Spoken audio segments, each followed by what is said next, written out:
नमस्कार। जय श्री कृष्ण। आपका बहुत बहुत स्वागत है। तो आज बात करेंगे हम। देखिए, हमें बहुत सारी बातें आपको बतानी होती हैं, और लेकिन कहीं ना कहीं कुछ नियमित तौर पे नहीं हो पा रहे हैं कार्यक्रम, और कुछ ना कुछ चीज़ें छूट सी रही हैं, लेकिन वो छूट नहीं रही हैं और ना ही हम उन्हें भुला रहे हैं। आपको उसके बारे में जो भी हमने आपसे कहा है ज़रूर बताएंगे। ये है कि इस समय थोड़ा सा लग रहा है। आज हम धन, प्रत्येक व्यक्ति के लिए जो बहुत महत्वपूर्ण है, धन।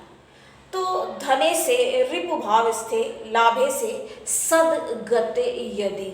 तो आज हम इसके बारे में बात करेंगे। इसका तात्पर्य क्या हुआ, ये जो हमने आपको बताया है, धने से रिपु भाव स्थे, यानी कि धन, धनाधीश जो है वो यदि रिपु स्थान है। रिपु का तात्पर्य है शत्रु। देखिए, शत्रु कोई भी हो सकता है, यहाँ तक कि रोग को भी शत्रु ही कहा जाता है। क्यों? क्योंकि जब अगर आपको कोई भी रोग लग गया है, कोई रोग यदि है, तो क्या होता है, उससे आपका धन उसके ऊपर व्यय होता है। देखिए, ऐसा नहीं है, देखिए कितनी गर्मी हो रही है इस समय, और ऐसा नहीं है कि फ़ैन नहीं है, फ़ैन सब है, लेकिन अगर ऑन करते हैं तो बहुत ज़्यादा फिर शोर हो जाता है, और हमें लगता है कि हमारी बात आप सुने, ध्यान से सुने, जो कि आप ध्यान से सुनते हैं, हमें यकीन है, और आप यहाँ पर हमारी बातें सुनने आते हैं।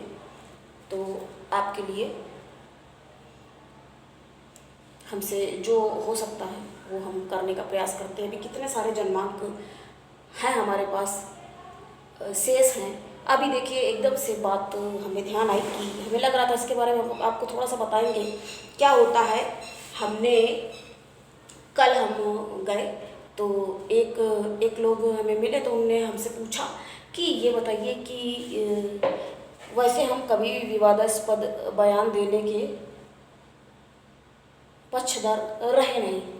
तो हमसे पूछा कि ये केजरीवाल ये घोटाला किया है, क्या है? आप तो दिल्ली में रहती हैं, तो मतलब कुछ सुना हो या कुछ आपको सही बात पता हो। तो अब हमने कहा, देखिए, सबसे बड़ी बात तो कि इतने पढ़े लिखे हैं, और एक बात ये है कि हमने इनका जन्मांक भी देखा है, तो चतुर है, चालाक।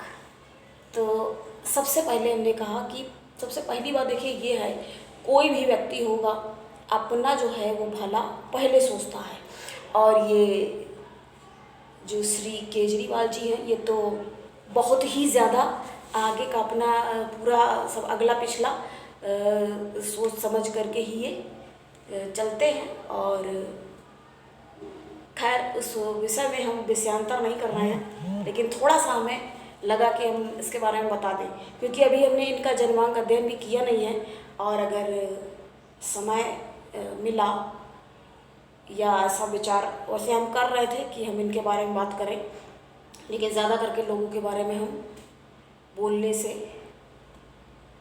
क्योंकि निजी तौर पे हम कौन सी पार्टी की तरफ हैं या बहुत से लोग पूछने लग जाते हैं।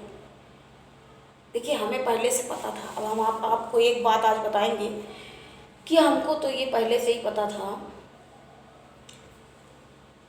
इस वर्ष के प्रारंभ में, कि मोदी जी ही आ रहे हैं। प्रधानमंत्री कौन होगा? श्री नरेंद्र मोदी जी। तो लेकिन हमें मालूम है, जैसे कि और लोग चिल्ला चिल्ला के बताया करते हैं, तो हम कहते भाई आप अपना खुद दिमाग लगाइए, थोड़ा जोड़ तोड़ गुणा भाग करिए, खुद जूझिए, हम क्यों बताएं? हम आपको पहले से क्यों बताएं? और लोग क्या करेंगे, ज्योतिषी जरा सा भी कुछ है, तुरंत वो ढोल पीटना, ढिढोरा बजाना शुरू कर देंगे कि भाई हमने तो कहा ही था, हम हमारी तो ये भविष्यवाणी थी, और ये आएंगे, ये बन जाएंगे। अरे भाई, तुमने उनका, ठीक है, उनका जन्मांक देख लिया है, ग्रह गोचर की स्थितियाँ देख ली हैं, लेकिन ये भी मालूम था कि इस बार तो फिर टक्कर भी जोरदार, धमाकेदार। और अब कुछ लोगों का देखिए कानाफूसी करते हैं, बातें करते हैं जब लोग, तो कहते ये भी ज़रूरी था, ये भी सही है, जो हुआ तभी एक ही बात कही जाती है, गीता का ज्ञान, जो हुआ अच्छा हुआ, जो हो रहा है अच्छा हो रहा है, जो होगा अच्छा ही होगा। तो हमें ये पता था नरेंद्र मोदी जी ही प्रधानमंत्री शपथ लेंगे, ग्रहण करेंगे। तो फिर देखिए क्या हुआ, बन गए। और कितने सारे, कई सारे लोगों ने पहले से ही एस्ट्रोलॉजर चीख रहे हैं अपना अपने।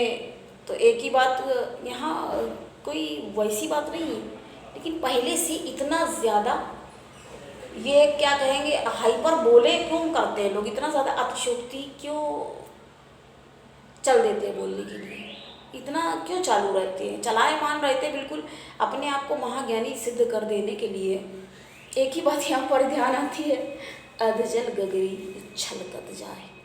आगे हम और कुछ कहेंगे नहीं, वरना पता नहीं और कौन क्या कहना शुरू कर दे। इसके लिए लोग तुरंत बड़ी जल्दी बोल देंगे, अपनी तो गलती नहीं देखेंगे, दूसरे को ये बता देंगे कि अपनी तारीफ की बात। अब सत्य बोल रहे हो तो कह दो अपनी तारीफ, ये बात ही यहाँ कहाँ से आ गई, मिक्स हो गई इसमें। मतलब आप अगले को सच बोलने से रोक रहे हो और विरोध कर रहे हो और फिर कह रहे हो कि ऐसा और वैसा। मतलब कुल मिला के इसको तर्क नहीं, इसको कुतर्क ही कहेंगे, जब लोग अपनी बात सिद्ध करने के लिए कुछ भी बोल देने के लिए तैयार हो जाते हैं। तो हम बात कर रहे हैं जो हमने आपको बताया कि धने से ऋपुभाव स्थे लाभे से तद।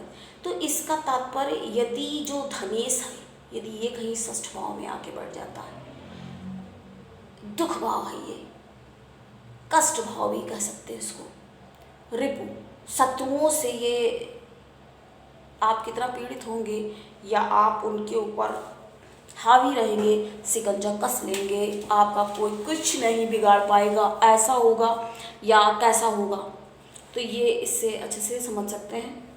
और यहाँ पर अगर तो क्या है, ये धन हानि योग दिखाता है। ये जो स्थिति है रिपु स्थान और रोग स्थान, क्योंकि रोग शत्रु कैसे है, क्योंकि अगर किसी को कोई लंबी बीमारी, छोटी मोटी देखिए खांसी जुकाम सर्दी है, छोटा मोटा कुछ नज़ला कुछ भी होता है, तो ये तो छोटी मोटी, ये तो मौसमी वाली होती हैं या कुछ भी, मतलब सीज़न वाला हो गया और ठीक हो गया, ज़रा सा कुछ ले लिया, टॉनिक वगैरह पी लिया, कुछ भी ले लिया, तो इनकी बात नहीं हो रही है। जब लंबी बीमारी हो जाती है तो उनमें धन व्यय होता है, ज़्यादा धन व्यय होता है। कई बार इतने शत्रु होते हैं कि आपको अकारण पीड़ित करते हैं, मतलब उनको आपके साथ उनकी कोई निजी दुश्मनी नहीं है, आपका उनसे कोई पैसे रुपए का लेन, देखिए पैसे रुपए का यदि लेन देन होता तब यदि दुश्मनी है तो बात समझ में आती है, ज़मीन जायदाद की बात है या कोई और बात है। लेकिन जब कुछ भी लेना देना नहीं है फिर भी ये लोग जले बुझे मरे जा रहे हैं, तो क्यों करते हैं ये लोग? ये एक ही बात आएगी यहाँ पे, ईर्ष्या तो ना गई मन से, क्योंकि आपसे उनको इतनी ज़्यादा जलन है और आपकी उन्नति, क्योंकि वो वहाँ तक पहुँच नहीं पा रहे हैं, वो वहाँ तक पहुँच सकते नहीं हैं, तो उनको क्या हो जाता है, उनको जलन हो जाती है। और जब उनको जलन हो जाती है तो ये क्या है, ये कोई कारण नहीं है, ये अकारण शत्रु बने हुए हैं। आप इनसे कोई शत्रुता नहीं रखते, लेकिन ये आपके साथ ऐसी शत्रुता रखते हैं कि न जाने पता नहीं क्या कर दे आपके साथ, क्या मिल जाए कि जहर ही घोल करके। तो ऐसे शत्रुओं का वैसे त्याग करना चाहिए। हमें 12th का एक श्लोक याद आ रहा है संस्कृत का, हिंदी में ही आपको हम बताएंगे थोड़ा सा, कि एक मटका है जिसमें दुग्ध पूरा भरा हुआ है, मतलब भरा हुआ है पूरा, लेकिन उसमें जहर मिला हुआ है वो जहर का मटका है, लेकिन ऊपर उसके दूध और मलाई मक्खन लगा के रखा हुआ है और आपको दिया जा रहा है, तो क्या आप उसको लेंगे? वो पूर्णतया त्याग करने के योग्य है। तो इस तरह के रिपु शत्रु होते हैं और ये ये आपकी धन हानि कराने के फराक में रहते हैं। तो इन लोगों से क्या करना चाहिए? ध्यान रखना चाहिए, बचाव करना चाहिए। तो आज के लिए इतना ही, मुझे अब दें इजाज़त, पुनः आपसे मुखातिब होंगे फिर से। तब तक के लिए नमस्कार। जय श्री कृष्ण।